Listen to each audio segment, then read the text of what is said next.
मैं एकदम रोने लग गई थी मैम। मैं रोते रोते गई अपने मम्मी को जाके मैंने उनके पेट छुए। मेरे पापा जॉब करते हैं हॉस्पिटल में, फार्मासिस्ट हैं वो। मैम बेसिकली नॉर्सेट में तो ये मेरा थर्ड अटेम्प्ट था, बट कोई हम्म। सेंट्रल गवर्नमेंट एग्जाम में फिफ्थ टाइम अटेम्प्ट कर रही थी। आरआरबी में मैं 0.66 मार्क्स से रह गई थी। ये कॉन्फिडेंस था अपने आप पे कि अगर इस बार नहीं हो रहा है तो अगले बार मैं कर दूंगी। 70 to 80% क्वेश्चन यस कर मैम। लिए, यानी टोटल 15,000 के क्वेश्चन बैंक में से आपने 80% सब कर लिया। आपको पूरा 100 150 क्वेश्चन नहीं करने, 10 15 क्वेश्चन कर करके भी आप धीरे धीरे कंप्लीट कर सकते हो उसको। मुझे मैम ऐसा था कि मुझे अपने खर्चे के लिए घर से पैसे नहीं लेने, तो मुझे वहां पे जितने पैसे मिलते थे उसमें मेरा खुद का जो सारा एक्सपेंसेस था मैं खुद उठा लेती थी मैम। ये चीज मैं बहुत थैंकफुल हूँ एमप्रेप टीम के पास कि उन्होंने इतने अच्छे से हमें प्रिपेयर कर दिया था कि उस टाइम पे हमें ऐसा नहीं लगा कि हम थोड़ा लैग बिहाइंड कर रहे हैं। सो हेलो एवरीवन, वेलकम और वेलकम बैक टू एनप्रेप। आज हम आपको मिलवाने वाले हैं हमारे एक बहुत खास स्टूडेंट से जो बहुत टाइम से हमारे साथ जुड़े हुए हैं, एनप्रेप बोर्ड से पढ़े हैं एंड पर्सनली भी बहुत अच्छे स्टूडेंट रहे हैं। जो इनको बताया, जैसे इनको मोटिवेट किया, उस चीज़ को उतना ही पॉजिटिवली फॉलो किया है। एंड ये एक एग्जाम्पल है उन सारे स्टूडेंट्स के लिए जो ऐसा बोलते हैं कि मेरी लाइफ में कोई भी प्रॉब्लम आएगी तो मुझसे प्रिपरेशन नहीं होगा। अगर मेरा फर्स्ट अटेम्प्ट नहीं हुआ, सेकंड नहीं हुआ, तो मैं गिव अप कर देती हूँ, मुझसे कोई एग्जाम क्रैक नहीं होगा। तो ऐसा कुछ भी नहीं होता है। और ये आप आज ये पूरा इंटरव्यू देखने के बाद जान जाओगे। मैं आपको मिलवाने वाली हूँ श्रद्धा से, जिन्होंने नॉर्सेट 9 मेंस क्रैक किया है बहुत अच्छी रैंक के साथ, एंड उनको उनका ड्रीम एम्स मिल गया है जो कि था AIIMS Bhubaneswar. So let me introduce you to Shraddha. Good evening, everyone. Myself Shraddha. I am from Odisha. I have completed BSc Honors Nursing from AIMS New Delhi. Uh, I was graduated on the month of August in 2024. Very good Shraddha. तो बहुत सारे questions हम आपसे पूछने वाले हैं। कुछ ऐसे क्वेश्चंस भी हैं जो बच्चे हमसे बहुत ज्यादा पूछते हैं। सो मैं चाहती हूँ कि एक आधे सवाल का जवाब तुम दे दो, ताकि हमारा काम भी आसान हो और बच्चों को समझ में आए कि टॉपर्स जब ये बातें बोल रहे हैं ऑब्वियसली करना चाहिए। ठीक है। So first of Yes, all ma'am. I want to Yes, ma'am. Congratulate you. आपने AIIMS Bhubaneswar Thank you, ma'am. है, फर्स्ट प्रायोरिटी थी आपकी Yes, ma'am. हमेशा से, एंड आपको मिल गया है। Yes, ma'am. तो from my side and from whole and prep team, congratulations. हम बहुत Yes, प्राउड ma'am. हैं। Thank you, ma'am. Thank you, okay. ma'am. सो आपसे कुछ सवाल आज हम करेंगे। सबसे पहला क्वेश्चन है, इंटरेस्टिंग सा है, थोड़ा सा पर्सनल है। रिजल्ट जब आपने देखा, नॉर्सेट प्री या नॉर्सेट मेंस, कोई ऐसा रहा होगा, खुद से देखा था, वर यू कॉन्फिडेंट, या फिर कुछ होता है ना कि नहीं मुझे खुद से नहीं देखना, मैं किसी और से चेक करा लेती हूँ। तो आपका रिजल्ट किसने चेक किया? आपका क्या रिएक्शन था? फैमिली का क्या रिएक्शन था? मैम नॉर्सेट प्री का रिजल्ट जब आया था, I was travelling that time. मैं ट्रैवल कर रही थी किसी काम से। तो हम्म। मेरी एक फ्रेंड ने मुझे चेक करके बताया था, she had my admit card. तो उसने मुझे चेक करके पहले बताया था कि यार हो गया है, और मुझे मैम पता था कि हो जाएगा। बिकॉज ये एक्चुअली मैम मेरा थर्ड अटेम्प्ट था नॉर्सेट में। पिछले 2 अटेम्प्ट्स मैंने दिए थे, उसमें भी मेरे प्री क्लियर हो रहा था हर टाइम। तो फिर मैम आई वॉज कॉन्फिडेंट कि मेरा प्री हो जाएगा। एंड देन अबाउट मीन्स वो मैंने खुद से ही चेक करा था। एक्चुअली मैम उस दिन रिजल्ट आएगा ये चीज हम लोग एक्सपेक्ट नहीं कर रहे थे। तो हम्म। मैंने ऐसे अचानक से देखा कि नोटिफिकेशन पॉपअप हुआ ऐसे। तो मैंने चेक करा लिस्ट में, तो मैम मुझे ये पता था कि मुझे कोई एम्स तो अलर्ट हो जाएगा। Hmm. But I was not sure कि मेरा फर्स्ट प्रेफरेंस जो एम्स भुवनेश्वर था वो मुझे मिलेगा या नहीं। ओके। जब मैंने देखा ma'am I was so happy. मैं एकदम रोने लग गई थी मैम। मैं रोते रोते गई अपने मम्मी को जाके मैंने उनके पेट छुए। तो शी वॉज लाइक कि क्या हो गया करके, वो डर गई थी पहले कि कुछ हो गया क्या, कुछ गलत हुआ है क्या, क्यों रो रही है। तो आई टोल्ड हर कि मम्मी मेरा भुवनेश्वर में हो गया। तो शी हग्ड मी एंड वो भी थोड़ी रो पड़ी, और उन्होंने बोला कि मुझे पता था तेरा हो जाएगा यहाँ पे। मेरे पापा जॉब करते हैं हॉस्पिटल में, फार्मासिस्ट हैं वो। तो hmm. Then I called him. वो यहाँ नहीं रहते, हमारे घर पे नहीं रहते, उनका जॉब लोकेशन थोड़ा दूर है, वो वहां रहते हैं। आई ओके। Called him.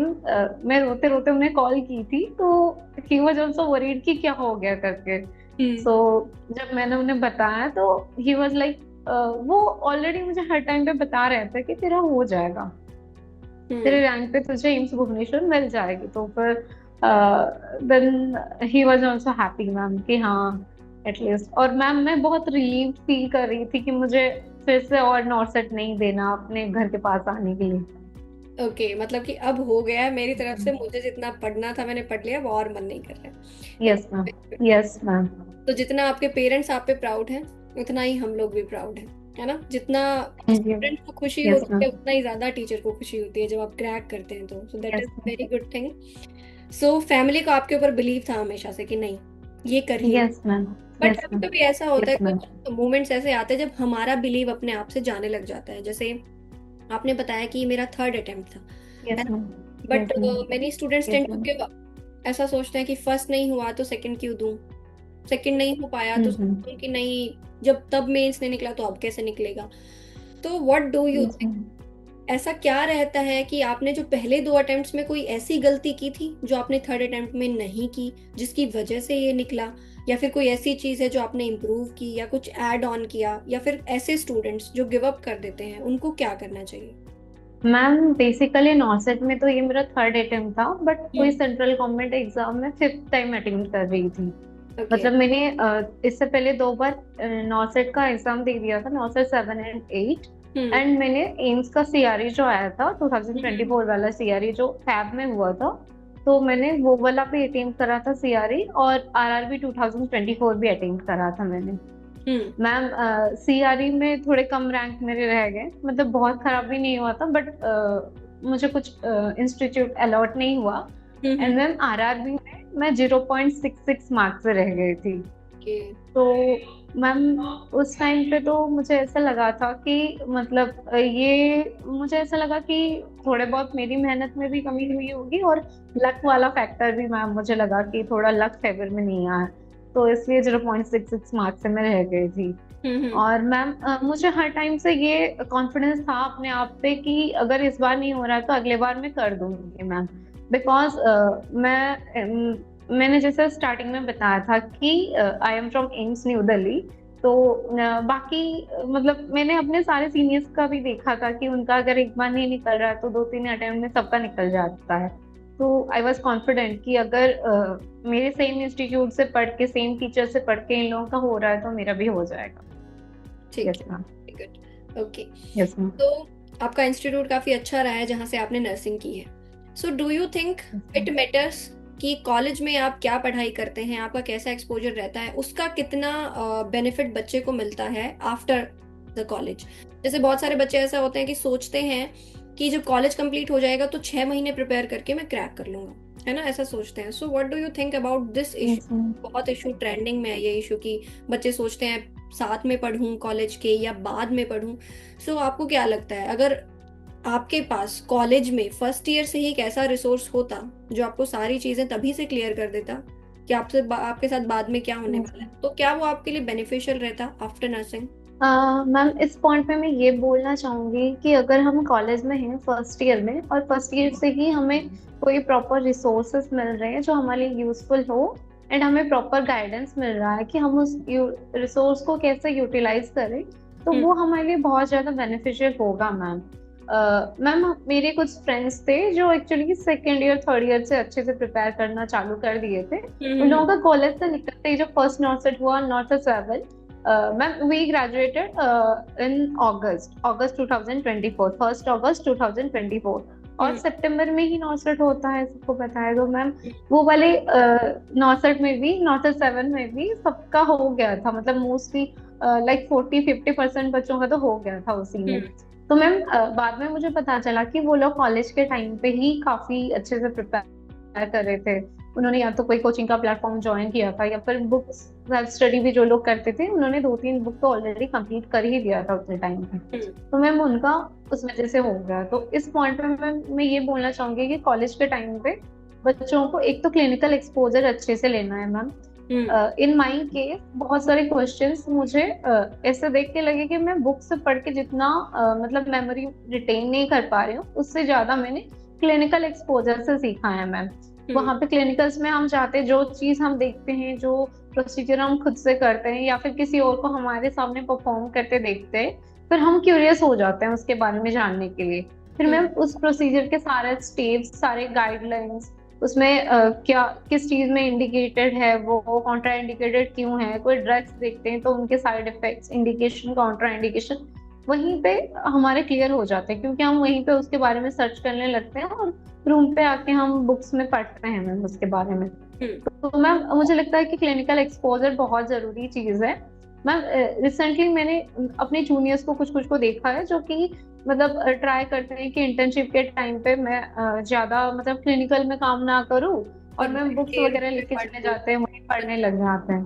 बिल्कुल ऐसा यस होता मैम। तो मैम उस कंडीशन में मैं उन बच्चों को एज ए सीनियर बताना चाहूंगी कि अगर आपको क्लिनिकल एक्सपोजर मिल रहा है, कहीं पे एक्सपीरियंस करने का, हैंड ऑन एक्सपीरियंस करने का मौका मिल रहा है, तो यू शुड ग्रैब इट।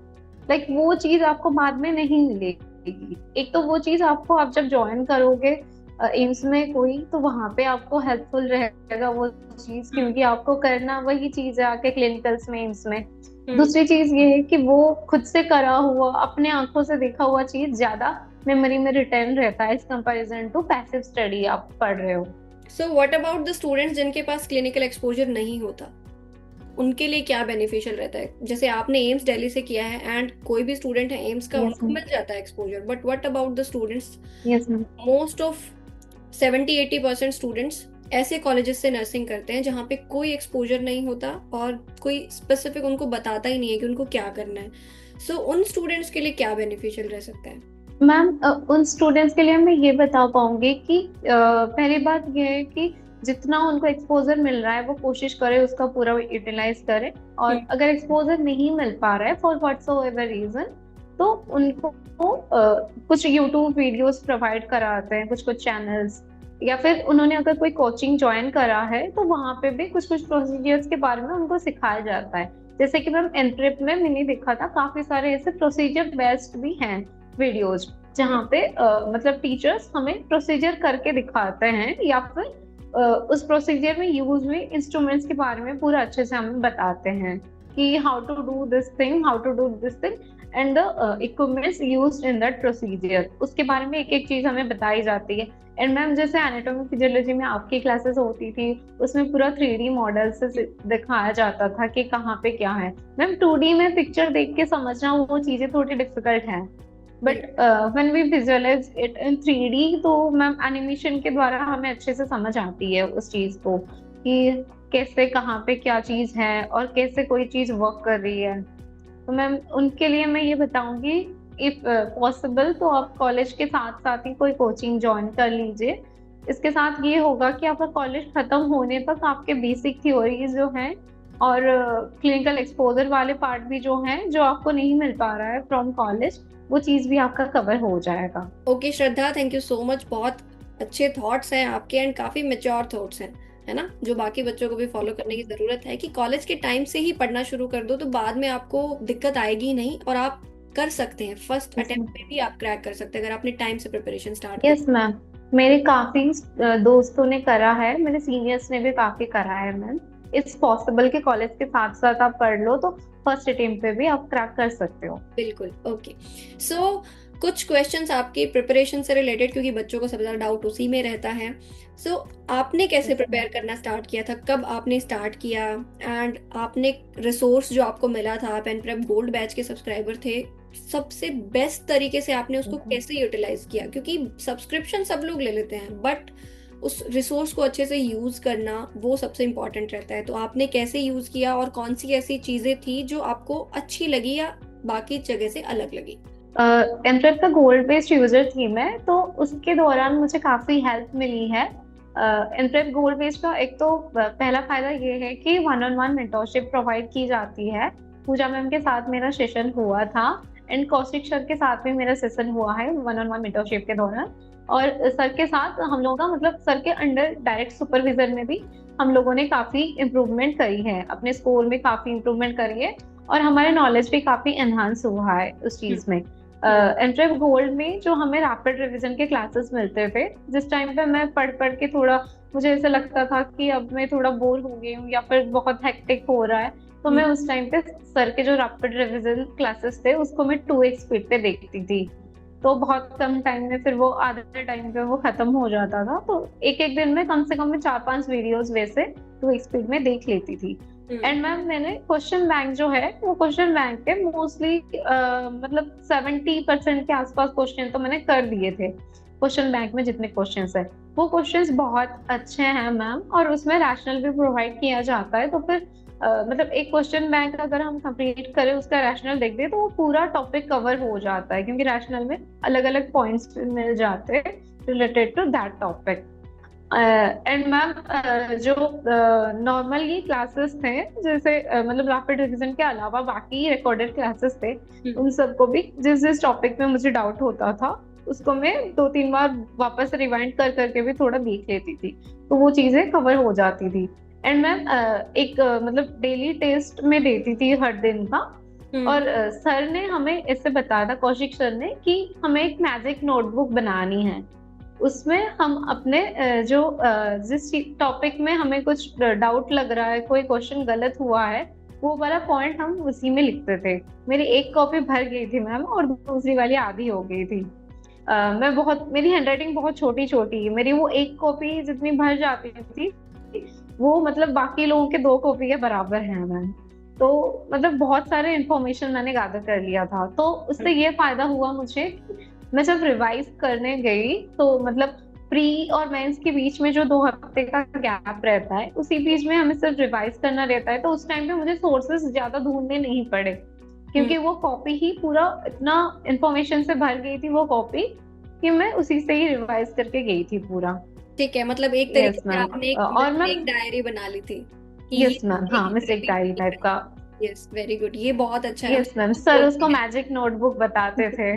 सबको बोलते हैं सर भी, हम भी यस सबको मैम। बोलते हैं कि एक आपके पास होना चाहिए ऐसा यस अलग मैम। से कॉपी जिसमें आपकी यस गलतियां मैम। लिखी हो, सो दैट आप उसको रिपीट ना करो, यस तभी मैम। आपकी नेगेटिव मार्किंग रिड्यूस हो। Yes ma'am. वेरी गुड, मतलब आपने यस मैम। मैम उसको उस कॉपी को मैम मैंने हर एक हफ्ते या 10-12 दिन में मैं उसको एक बार रिवाइज करती थी उस कॉपी को। मतलब सिर्फ कॉपी में यस लिखना मैम। नहीं है, वापस उसको पढ़ना भी है, that is important. Yes ma'am, उसको रिवाइज करना है। लास्ट में मैम ऐसा हो गया था कि मुझे पता था कि उसके कौन से पन्ने में कौन से पॉइंट्स हैं, वेरी गुड, मतलब इतनी ऐसे बारीक, पता हो गया था। तो फिर तो गलतियां करने का चांस यस नहीं, मैम। ऑब्वियसली हमारी मिस्टेक्स कम हो जाएंगी। Yes ma'am. Very good. उस चीज से ये फायदा हुआ कि मेरे नेगेटिव क्वेश्चन नेगेटिव अटेम्प्ट करना, नेगेटिव मार्किंग काफी कम हो गया। तो आपने सारी लेक्चर वीडियोस भी देखी, नोट्स भी बनाए, रैपिड रिवीजन भी देख लिया, फिर 70 to 80% यस क्वेश्चन कर मैम। लिए, यानी टोटल 15,000 के क्वेश्चन बैंक में से आपने 80% सब कर लिया। That's impressive. हाँ मैम, 70 to 80% तो कर दिया था मैंने। वेरी गुड, बहुत यस अच्छे मैम। मैम ऑपरेशनल भी। उसमें छोटे छोटे क्वेश्चन बैंक में मैम छोटे छोटे क्वेश्चंस भी मतलब थे।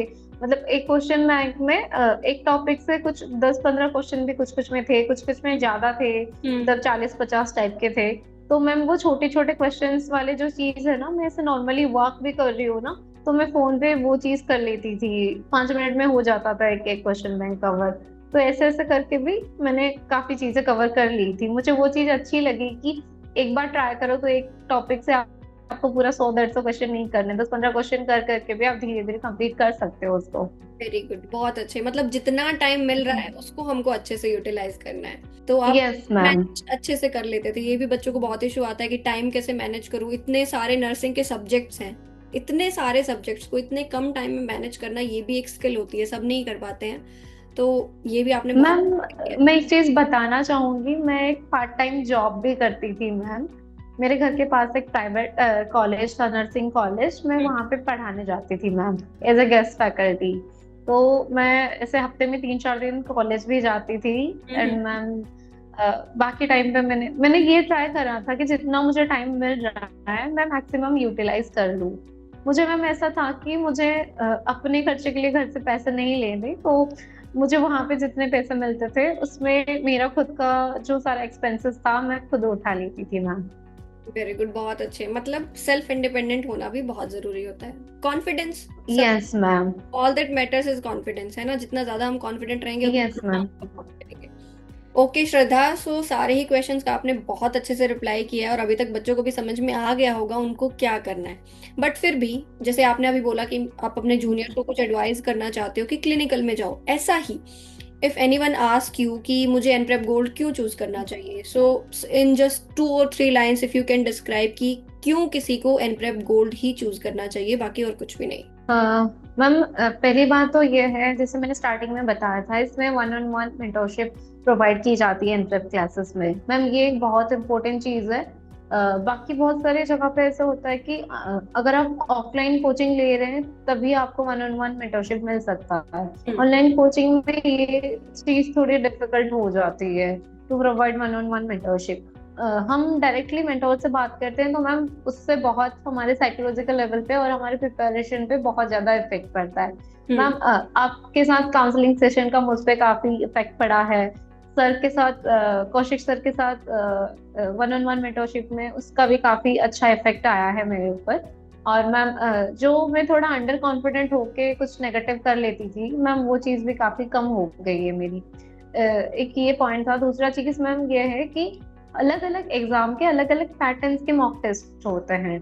कुछ कुछ कोचिंग में ऐसा होता है मैम कि वो लोग एक ही पैटर्न के मॉक टेस्ट कराते हैं हर एग्जाम के लिए। जैसे कि ma'am K G M U S C P G I, उसमें मैम 60:40 रेशियो में आते हैं नर्सिंग वाले सब्जेक्ट एंड नॉन नर्सिंग वाले सब्जेक्ट। एंड मैम जो नॉर्सेट का प्री है उसमें 80:20। एंड मैम बाकी मेंस में तो बिल्कुल नॉन नर्सिंग वाला पार्ट नहीं आता है। तो मैम अलग अलग एग्जाम के लिए अलग अलग फॉर्मेट में एग्जाम होना चाहिए। एंड मैम उसके साथ बच्चों को थोड़ा हैबिचुएटेड होना चाहिए। एनप्रेप में मैम ये चीज मैंने नोटिस करा कि ये एक बहुत अच्छी चीज है कि जिस एग्जाम के लिए हम प्रिपेयर हो रहे हैं उसके जो पैटर्न है उसके साथ हम अच्छे से हैबिचुएटेड हो जाते हैं। एंड मैम बाकी जो नाश्ता वाला टेस्ट प्रोवाइड किया जाता है एनप्रेप के तरफ से, मैम वो चीज एक बहुत यूनिक इनिशिएटिव है। एंड मैम बहुत ज्यादा हेल्पफुल रही है वो चीज हम लोग के प्रिपरेशन में। मैम जो 3D क्लासेस होते हैं जैसे आपका है, मैंने वो बताया था मैम, उस चीज से हमारी अंडरस्टैंडिंग लेवल थोड़ी अच्छी हो जाती है। 2D से 3D में ज्यादा बेटर समझ आती है। एनप्रेप की ये सारी चीजें खासियत है। और मैम मैं और एक चीज बताना चाहूंगी। मैंने काफी लोगों को देखा है कि ये चीज लोग मेंशन नहीं करते। मैम जो वीडियो लेक्चर हैं रैपिड रिवीजन के सर वाले, हिम्मत सर वाले, उसके क्लास नोट्स हमें मिल जाता है वहां पे। एंड उसके साथ टैग किया जाता है कि कौन से क्वेश्चन बैंक में ये पढ़ाए हुए टॉपिक से क्वेश्चन आए हैं। तो मैम उसी साथ हाथ ही हाथ हमारा रिवीजन भी हो जाता है। हमें डायरेक्टली मैम, मैंने डायरेक्टली क्लासेस देख के रैपिड रिवीजन के कुछ नोट नहीं बनाए थे मैम, क्योंकि वहां पे ऑलरेडी वो नोट के फॉर्म में ही प्रोवाइडेड है। मैं ऐसे नॉर्मल क्लास के मैम वीडियो बनाती थी, मतलब नॉर्मल वीडियो क्लासेस के नोट बनाती थी, उसके नोट के नहीं बनाए पीडीएफ की आप मैंने। बात कर रहे हैं, जो नीचे वीडियो के नीचे पीडीएफ रहता है एंड साथ में ब्लॉक्स रहते हैं, यस जैसे आप। Ma'am, yes. यस जैसे मैम, ब्लॉग्स भी क्वेश्चन रहते हैं। यस। हाँ, ये बिल्कुल है फीचर ये। Yes ma'am. ओके श्रद्धा, वेरी गुड। सो बहुत सारी चीजें आपने हाईलाइट कर दी हैं। एंड अदर देन दिस, आपने बीच में बोला कि नाश्ता आपको बड़ा यूनिक लगा। सो इसका मतलब है कि नाश्ता आपने मैम, अटेम्प्ट भी किया होगा। सो जब मैम आपने मैंने क्विज अटेम्प्ट नाश्ते किया के था। 1 या 2 नाश्ता के अलावा बाकी सारे नाश्ता टेस्ट अटेंड करे हैं। ठीक है, तो मतलब सारे ही नाश्ता आपने करे हैं। ठीक है। So yes ma'am. पहली चीज तो ये बताओ कि क्यों स्टूडेंट के लिए नाश्ता जरूरी होता है अटेम्प्ट करना, है ना? It is an assessment test, तो क्यों जरूरी है किसी भी नर्सिंग स्टूडेंट के लिए नाश्ता को अटेम्प्ट करना? एंड जब आपने अटेम्प्ट किया तो आपने उसमें कौन सी चीजें देखी, और आपको कैसे हेल्प मिली नाश्ता से नॉर्सेट में? मैम एक चीज तो मैं ये बताना चाहूंगी कि कोई भी टेस्ट हम अटेम्प्ट करते हैं उसका जो हम एनालिसिस वाला पार्ट देखेंगे तो हमें पता चलेगा कि हमारा लैकुना कहाँ पे है, हम्म। कहाँ पे हम थोड़ा लैग बिहाइंड हैं, और हम्म। वो चीज को हम कैसे रेक्टिफाई करेंगे। हम्म। एंड मैम एक प्रॉपर, जैसे बोलते हैं कि रिकॉर्ड प्रोग्रेस कैसे हो रहा है उसका एक ग्राफ होना चाहिए हमारे पास। हम्म। ये चीज मैम नाश्ता के साथ ऐसे हुआ था कि नाश्ता में स्टार्टिंग के जो नाश्ता टेस्ट में हमारा आता था कैसा रैंक आया, उसका जो प्रोग्रेस रिपोर्ट आया, वो चीज फिर नेक्स्ट नेक्स्ट नाश्ता के साथ लिंक होते गए। हम्म। एक कंपैरिजन वाली चीज भी हमें मिलने लगी कि स्टार्टिंग वाले नाश्ता में हमने ऐसे परफॉर्म किया था और अभी वाले नाश्ते में हमारे कहाँ पे कितने इम्प्रूवमेंट्स हुए हैं, या फिर किसी का अगर कुछ डिक्रीज हुआ है तो कहाँ पे डिक्रीज हुआ है, वो चीज हमें पता चल जाती थी मैम। हम्म। मैम वो चीज काफी इंपॉर्टेंट है कि हमें पता चले कि हम सही ट्रैक पे जा रहे हैं या नहीं जा रहे हैं। हम्म। एंड मैम नाश्ता में एक सब्जेक्ट का भी पूरा रिव्यू मिल जाता था हर सब्जेक्ट वाइज। इसे टोटल हमें बस टोटल एक पाई बना के दिया जाता है मोस्टली टेस्ट में। मैंने मैम देखा अपार्ट फ्रॉम नाश्ता बाकी कोचिंग के भी कुछ कुछ नोट्स मेरे दोस्त लोग दिखाते हैं कि उनका कैसे आता है असेसमेंट, रैंक असेसमेंट वाला। मैम उसमें क्या रहता है कि मतलब एक पाई में या फिर एक चार्ट में ही दिखाया जाता है कि इतने क्वेश्चन रॉन्ग हुए, इतने अनअटेम्प्टेड हैं और इतने क्वेश्चन सही किए हम्म। हैं। बट मैम इसमें हमें पर्टिकुलर जो मेजर सब्जेक्ट है, मेजर सब्जेक्ट वाइज हमें पूरा डिस्ट्रीब्यूशन मिल जाता है कि एमएसएल में हमारे कितने परसेंट सही हुए, हम्म पीडियाट्रिक्स में हमारे कितने परसेंट सही हुए, साइकेट्री में कितने परसेंट सही हुए।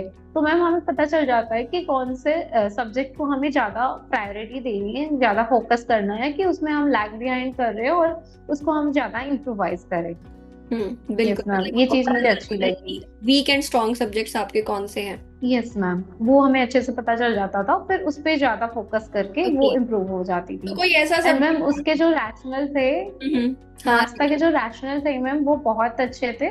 एंड मैम जो क्वेश्चंस थे उसके लेवल के, वो जैसे कि आपने शायद देखा होगा कि इस बार नॉर्थ एट 9 के जो मेंस में क्वेश्चंस आए थे वो काफी लेंदी आए थे। प्री में भी मैम, प्रीलिम्स में भी बहुत लेंदी क्वेश्चंस आए थे। तो हमें ऑलरेडी नाश्ता के थ्रू एंड प्रेप आपने जो डेली असेसमेंट टेस्ट होते थे, डेली के जो टेस्ट मॉक टेस्ट होते थे, उसमें ऑलरेडी मैम लेंदी क्वेश्चंस थे।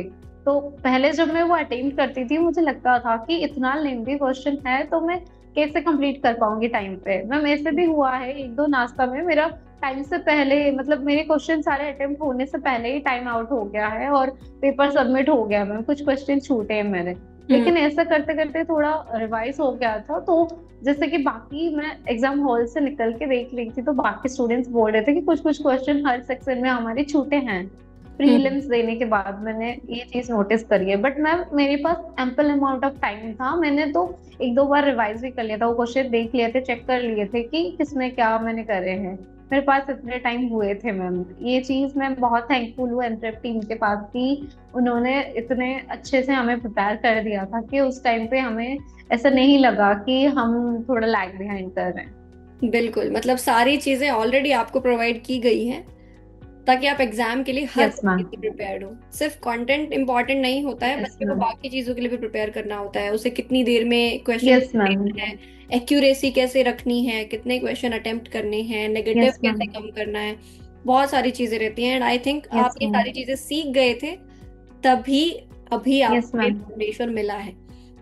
मैम सर ने, कौशिक सर ने अपनी वन ऑन वन मेंटरशिप में हमें काफी ट्रिक्स बताए थे जिसको अप्लाई करके हमने काफी अच्छा परफॉर्म करा है मैम। वेरी गुड, बहुत अच्छे। तो ये भी बहुत इंपॉर्टेंट होता है यस श्रद्धा कि मैम। कौन से स्टूडेंट उस चीज को फॉलो करते हैं, है ना। हम बताते हैं, जैसे one on one yes ma'am. Mentorship yes मेरी मैम। भी बहुत बच्चों के साथ होती है, बट फॉलो यस उसको मैम। कौन करता है, सच में उसे कौन सुनता है और सच में उसे कौन अप्लाई करता है, वो ही स्टूडेंट फिर हमारे यस साथ मैम। इंटरव्यू में होते हैं, जैसे आप आज मेरे सामने। Yes ma'am. Yes ma'am. So sir ने हमें इट्स मैम काफी शॉर्ट टर्म गोल बना के दिया था और हम वो शॉर्ट टर्म गोल अचीव करते थे। मैम मैं एक चीज बताना चाहूंगी, जैसे हम लोग गेम खेलते हैं ना, उसमें लगता है कि ये लेवल मैंने क्रॉस कर दिया, दूसरा लेवल फिर वो भी मैं क्रॉस करूंगी, तो हमें बहुत अच्छा फील होता है उस चीज को लेके। मैम सर ने हमें काफी शॉर्ट टर्म गोल्स दे दिए थे। इवन लास्ट में आके सर ने हमें डेली के डेली गोल्स देना स्टार्ट कर दिया था। तो मेरा ये था कि एक एक दिन मुझे पढ़ने का थोड़ा मन नहीं करता था मैम। जैसे कि मैंने बताया था कि मैं कॉलेज भी जाती हूँ, मतलब मेरा एक पार्ट टाइम जॉब भी था खुद का। तो मैम मैं बहुत एग्जॉस्टेड हो जाती थी। मतलब वहां पे बच्चों का भी, मैं जिस सब्जेक्ट पढ़ाती हूँ मैं वो उसका एग्जाम कंडक्ट कराती थी, उनके कॉपी चेक करना, तो मैम वो सब काम मुझे करना पड़ता था। तो मैम मैं कभी एग्जॉस्टेड हो जाती थी तो मुझे लगता था कि आज मैं नहीं पढ़ पाऊंगी और इतना मैं पढ़ के थक गई हूँ। फिर मुझे लगता था कि आज का मेरा गोल पूरा नहीं हुआ है। तो मैं वो पॉइंट्स अचीव करने के लिए, वो गोल पूरा करने के लिए ही मैं पढ़ती थी।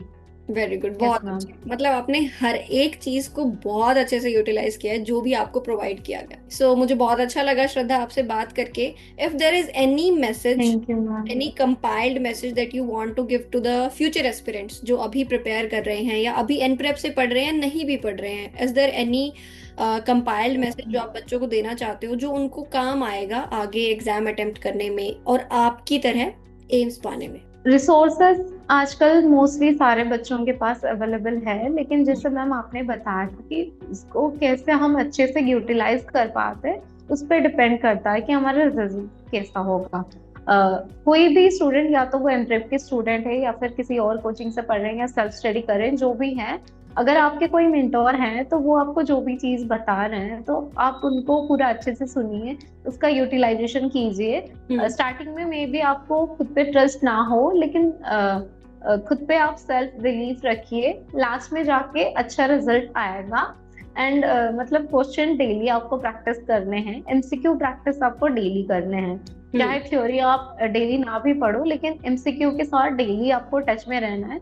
एंड मतलब ये मेरे कंडीशन अच्छे नहीं है, किसी के फाइनेंशियल इश्यूज होते हैं, किसी के और कुछ इश्यूज होते हैं, फैमिली में इश्यूज होते हैं, उसको अगर आप एज ए एक्सक्यूज यूज करोगे तो फिर आपका नहीं हो पाएगा। उस चीज को आपको ये एक्सेप्ट कर लेना चाहिए कि ये प्रॉब्लम है, इसके साथ ही मैं प्रिपेयर करूंगी और मैं अचीव कर लूंगी। एक दो अटेम्प्ट में आपका नहीं निकल रहा है तो इसका मतलब ये नहीं है कि आपका नहीं निकलेगा कभी। अगर आपने हार्डवर्क किया है तो कभी ना कभी आपकी मेहनत रंग लाएगी। ठीक है। थैंक यू श्रद्धा, बहुत अच्छा बोलते हैं आप, काफी स्ट्रक्चर्ड तरीके से थैंक काफी यू मैम। बोलते हैं। And obviously it depends on the students कि आज के इंटरव्यू से उन्होंने क्या सीखा होगा और वो अपनी लाइफ में आगे प्रिपरेशन में क्या अप्लाई करेंगे। We are yes very ma'am. Proud of Shraddha. ऐसे ही हम अपने सारे स्टूडेंट्स पे प्राउड हैं जिन्होंने इस बार नॉरसेट 9 के अंदर एम्स अचीव किया है या उससे पहले भी नॉरसेट में एम्स अचीव किया है और आगे भी करते रहेंगे। सो नेक्स्ट वीडियो में ऐसे ही किसी टॉपर स्टूडेंट से आपको मिलवाएंगे जैसे हमने आपको श्रद्धा से मिलवाया, और फिर जितने सवाल हैं सारे पूछ लेना। तब तक के लिए ऑल द बेस्ट।